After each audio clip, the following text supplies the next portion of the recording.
Donc aujourd'hui, c'est le lancement du festival. Nous sommes revenus à la galerie des Tanneries. Monsieur le maire a fait tout ce qu'il fallait pour qu'on puisse s'installer définitivement à la galerie. Donc c'est un grand jour pour les rencontres Chaland et puis pour l'avenir de l'association.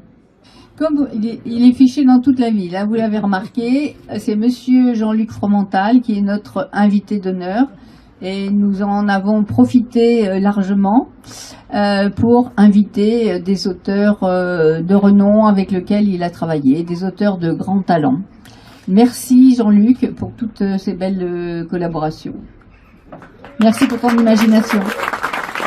Vous l'avez dit tout à l'heure, Isabelle, vous êtes depuis cette semaine ici dans la galerie des Tanneries chez vous, puisque ce lieu est désormais dédié uniquement à l'association des Amis d'Yves Chaland. Donc vous pourrez y déployer tout le talent qu'on vous connaît pour faire vivre la mémoire d'Yves Chaland, mais aussi faire de ce lieu un centre de ressources, un centre d'exposition autour de la ligne claire et de la BD. Je crois que ce lieu était attendu, on en a parlé pendant de nombreuses années. Il y a quelques années, on a baptisé la médiathèque Yves Chaland. Aujourd'hui, on va sur la rive gauche de la Béise pour prendre possession de ce lieu, et je suis très heureux qu'avec mes collègues du conseil municipal, nous ayons fait ce choix qui est... Bien avancé, je vais te...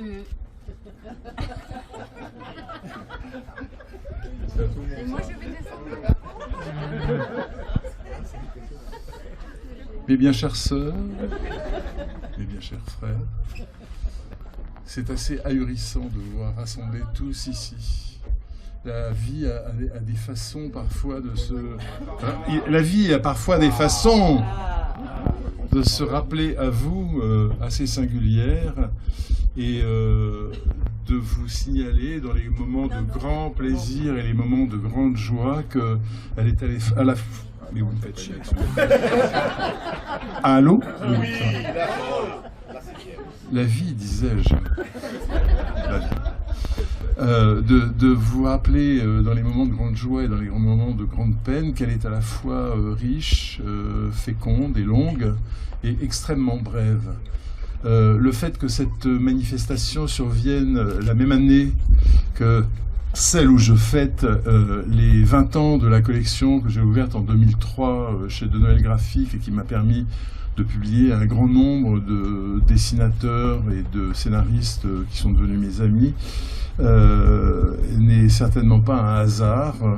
Elle est une façon de me dire que il faut se presser de faire les choses parce que ça passe très très vite, que on se retourne, il y a déjà 20 ans qui ont disparu et qui ont laissé quelques livres derrière. Notre travail, c'est de laisser des livres, c'est ce qu'on aime faire.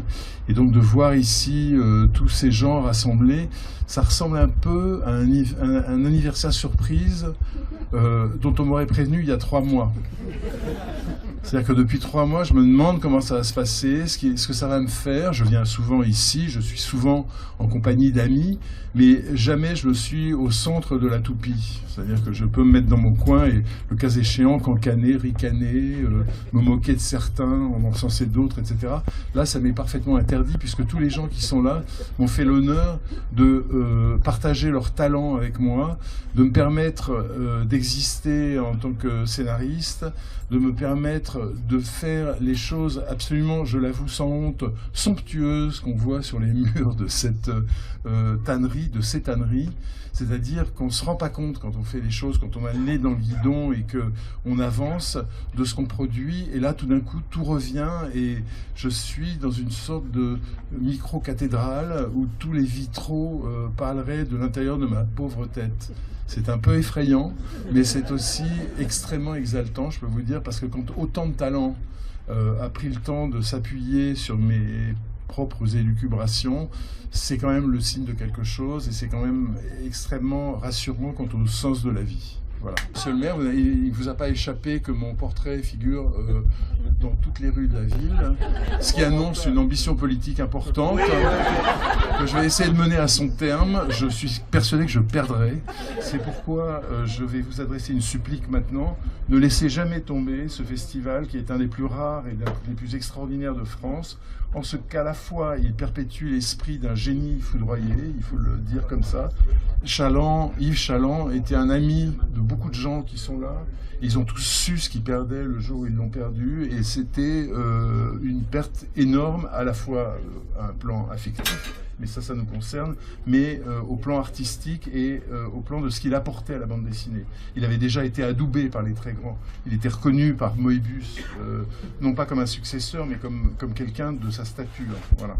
Et ce que réussit Isabelle depuis maintenant 15 ans ou 16 ans, c'est non seulement de faire venir des vieux clous comme nous pour faire des commémorations d'anciens combattants, mais des jeunes gens qui vivent sous son égide et qui continuent à produire et à créer une bande dessinée qui lui emprunte des choses, qui lui prend des choses. Et donc la bande dessinée, ce sont des fils toujours qui traversent le temps, des filiations entre les générations, les auteurs, etc. Voilà. Et donc maintenir ce festival, c'est maintenir ce fil-là vivant, et c'est s'assurer qu'il y aura une succession toujours et encore au travail phénoménal qu'avait fait Yves en si peu de temps. Voilà.